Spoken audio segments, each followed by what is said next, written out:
السلام علیکم ناظرین، اس قسط کے آغاز میں آپ دیکھیں گے سلطان عبدالحمید تحسین پاشا کے ساتھ اپنے خفیہ کمرے میں موجود ہوتے ہیں۔ سلطان فرماتے ہیں علو پاشا کے لیے دو احکامات ہیں۔ وہ ایک باکس کھولتے ہیں جس کے اندر ٹیلی فون موجود ہوتا ہے۔ اس کے بعد تحسین پاشا کہتے ہیں یہ اپنی ایجاد کے 5 سال بعد سلطنت عثمانیہ میں آ رہا ہے۔ سلطان فرماتے ہیں لیکن ہم نے ریاست میں اس کی اجازت نہیں دی۔ ہم نے اس کی اجازت اس لیے نہیں دی، سوچیں کہ اگر یہ گنڈوں کے ہاتھ لگ جاتا۔ اب وہ مل نہیں رہے کیونکہ انہیں جاسوسی کا ڈر ہے۔ اگر یہ ایجاد ان کے ہاتھ لگ گئی ہوتی تو ہم انہیں پکڑ نہیں پائیں گے۔ ہماری نیت تو انہیں فون کے استعمال کی اجازت دینا ہوگا، لیکن ہم اپنا ملک کھو دیں گے۔ ہم یہ فون برطانیہ اور روسی سفیروں کو بطور تحفہ بھیجیں گے۔ تحسین پاشا کہتے ہیں کہ انہوں نے اپنے لیے خود کیوں نہیں منگوائے سلطان؟ کیا ہم نے ان کے ٹیلی فون گراف کے دفتر میں ان کی مخبری نہیں کرنی؟ سلطان فرماتے ہیں کہ نہیں۔ پاشا بتاتے ہیں کہ لیکن فواد اور وامرت کو تو ایسا ہی لگتا ہے۔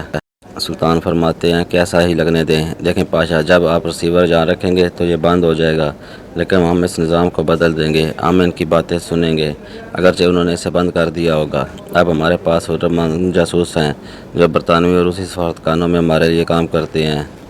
ہمیں اب ان کی ہر چال کا پتہ چلے گا۔ تحسین پاشا کہتے ہیں کہ آپ نے اچھا ہی سوچا ہوگا۔ اس کے بعد سلطان فرماتے ہیں کہ 2 قابل اعتماد انجینئرز کو بلائیں جو ان ٹیلی فونوں کا نظام بدل دیں تاکہ ہم ان کی سب باتیں سن سکیں۔ دوسری طرف خلیل پاشا نکول کو کہتے ہیں تمہارے لیے ہم نے کئی مصیبتیں جھیلی ہیں، لیکن ہمیں وہ سب نہیں ملا جس کی ہمیں امید تھی۔ اگر ہم تمہیں جیل بھیج دیں تو یہ معاملہ ختم ہو جائے گا۔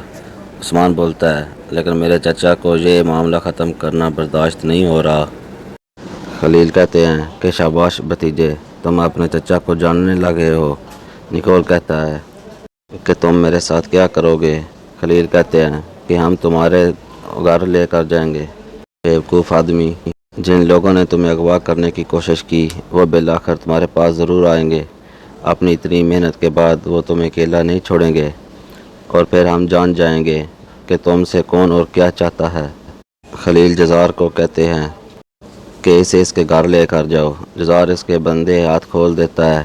ان کے جانے کے بعد عثمان کہتا ہے کہ چچا آپ پھر مجھ پر غصہ ہوں گے، لیکن آپ نے ابھی یہ سب کچھ خود ہی اس شخص کو بتا دیا ہے۔ یہ شخص ہمارے کسی کام کا نہیں ہے۔ خلیل کہتے ہیں کہ مجھ سے کسی بات کو راز رکھنا برداشت نہیں ہوتا۔ تتار کہتا ہے کہ جناب مجھے عثمان کی بات سے اتفاق کرنے سے پہلے کئی بار سوچنا پڑے گا، لیکن مجھے لگتا ہے کہ یہ بالکل ٹھیک کہہ رہا ہے۔ یہ احمق اب نہ تو باہر جائے گا اور نہ ہی کسی سے ملے گا۔ خلیل کہتے ہیں کہ اگر ایسا ہوا تو یہ پایہ تخت کا ایک اچھا شہری مل جائے گا۔ دوسری طرف تحسین پاشا نے قابل اعتماد انجینئر کو بلا رکھا ہوتا ہے۔ وہ کہتے ہیں کہ چلیں اس کے ان حصوں میں کچھ تبدیلیاں کرتے ہیں تاکہ ہم رابطے کو کاٹنے کے بعد بھی باتیں سن سکیں۔ یہ بات سن کر انجینئرز اپنا کام شروع کر دیتے ہیں۔ اس کے بعد صوبادین کو کتاب پڑھتے دکھایا جاتا ہے۔ مسنک ملک اس کے پاس آتی ہے اور کعوہ رکھتی ہے۔ صوبادین کہتا ہے کہ آپ جا سکتی ہیں، لیکن پاکیزہ کہتی ہے کہ مجھے تم سے بات کرنی ہے۔ صوبادین جب نظر اٹھا کر اوپر دیکھتا ہے تو اس کے سامنے پاکیزہ ہوتی ہے۔ پاکیزہ کہتی ہے کہ خادمہ سے تمہارا کعوہ میں نے لے لیا تھا، کیا ہم بات کر سکتے ہیں؟ صوبادین کہتا ہے کہ کیا عبدالقادر کو پتہ ہے کہ تم جہاں آئی ہو؟ پاکیزہ کہتی ہے نہیں، مجھے تمہاری مدد چاہیے۔ دوسری طرف فواد پاشا شہناز کو کہتے ہیں کہ میں سب کچھ چھوڑ دوں گا، میں عبدالحمید کا دیا ہوا عہدہ قبول کر لوں گا، میں اپنے بہتر مستقبل کے بارے میں سوچوں گا۔ شہناز کہتی ہے کہ جب تم تخت کے اتنے قریب ہو تو پیچھے ہٹنے نہیں دے سکتی۔ فواد کہتا ہے کہ میں سفیروں کو عبدالحمید کا ارادہ نہیں بتاؤں گا، میری زندگی سے زیادہ کوئی عہدہ بھی نہیں ہے۔ شہناز کہتی ہے تو پھر عبدالحمید جیت جائے گا۔ فواد کہتا ہے کہ ہم ہاریں گے نہیں، ہم عبدالحمید کو ہرائیں گے۔ شہناز کہتی ہے تو پھر دیکھو کیسے چلنا ہے۔ فواد کہتا ہے کہ میں سفیروں کو الگ سے بتاؤں گا۔ شہناز کہتی ہے کہ ایسا صحیح ہے، میں اپنے بابا کا انتقام ضرور لوں گا۔ شہناز کہتی ہے کہ بالکل صحیح ہے، سلطان عبدالحمید کو مار دیں گے۔ اتنے میں پیچھے سے ملازم آ کر کہتا ہے کہ جناب مجھے معاف کر دیں، میں نے انہیں اسے مضبوط بنانے کا کہا ہے۔ فواد پاشا اپنے تخت کو دیکھ کر کہتے ہیں کیا یہ میرے بابا کا تخت نہیں ہے؟ شہناز کہتی ہے کہ اپنے بابا کے تخت پر بیٹھنے کے لیے تمہیں مزید قیمتی کام کرنا ہوں گے، یہ تمہارا امتحان ہے۔ فواد کہتا ہے یہ اس تخت کی نقل ہے دوسری طرف سلطان عبدالحمید میں اپنے دربار میں برطانیہ اور جرمن سفیروں کا طلبگار رکھا ہوتا ہے۔ وہ فرماتے ہیں کہ آپ سے اچھے تعلقات رکھنے کے لیے ہم نے آپ کو ٹیلی فون کے استعمال کی اجازت دی ہے۔ دونوں سفیر کہتے ہیں کہ اجازت کے لیے بہت شکریہ سلطان، اس سے ہمارا کام بہت آسان ہو جائے گا۔ روسی سفیر کہتا ہے کہ میں چاہتا ہوں کہ سلطنت عثمانیہ کا ہر شہری اسے استعمال کرے۔ سلطان فرماتے ہیں کہ ہمارے لوگ اس ایجاد کو آپ کی وجہ سے استعمال نہیں کر سکتے۔ اگر آپ باغیوں کی مدد نہ کرتے، اگر آپ اس ملک کو نقصان نہ پہنچاتے تو میں ہر شخص کو اس کے استعمال کی اجازت دے چکا ہوتا۔ سفیر جب بات سن کر شرمندہ ہو جاتے ہیں۔ سلطان مزید فرماتے ہیں کہ ٹیلی فون امریکہ اور روس سے پہلے سلطنت عثمانیہ میں آیا، لیکن ہم نے اسے نقصان دے پایا، اس لیے ہم نے اس پر پابندی لگوا دی۔ آپ ان لوگوں کو بھول گئے ہیں جو بینک میں ہونے والے دھماکے میں جاں بحق ہو گئے تھے۔ آپ کو لگتا ہے کہ ان کی موت صحیح تھی؟ ہم اس ریاست کے انصاف کردہ ہیں۔ انصاف کو ہم اپنے ہاتھوں میں پکڑا ہوا پرندہ سمجھتے ہیں۔ اگر آپ اسے مضبوطی سے پکڑیں گے تو یہ مر سکتا ہے، اور اگر آپ اسے آزاد چھوڑ دیں گے تب بھی یہ بھاگ جائے گا۔ ہمیں اس پرندے کو قابو میں رکھنا ہے۔ کبھی کبھار ہم اسے مضبوطی سے پکڑتے ہیں تو کبھی کبھار ہم اسے ڈھیلا چھوڑ دیتے ہیں، لیکن پرندہ ملک کی طرح ہمیشہ رہے گا۔ اب سفیران یہ تحفے قبول کیجیے، اس سے پہلے کہ ہم اپنا ارادہ بدل لیں۔ اگر ہم ایک بار اپنا ارادہ بدل لیں گے تو پھر تمہیں دوبارہ یہ نہیں ملے گا۔ اس کے بعد دونوں سفیر ہمیں بھر لیتے ہیں اور ٹیلی فون لے لیتے ہیں۔ اس کے بعد دوسری طرف آپ دیکھیں گے کہ ایک پرہجوم جگہ پر خلیل کو دکھایا جاتا ہے۔ اتنے میں ایک شخص ایک عورت سے بیگ چھین کر بھاگتا ہے۔ وہ عورت شور مچاتی ہے کہ میرا بیگ لے گیا، اسے پکڑو۔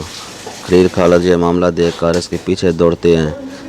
چور جلدی سے بگی پر بیٹھ جاتا ہے اور اس سے وہاں سے نکل جاتا ہے۔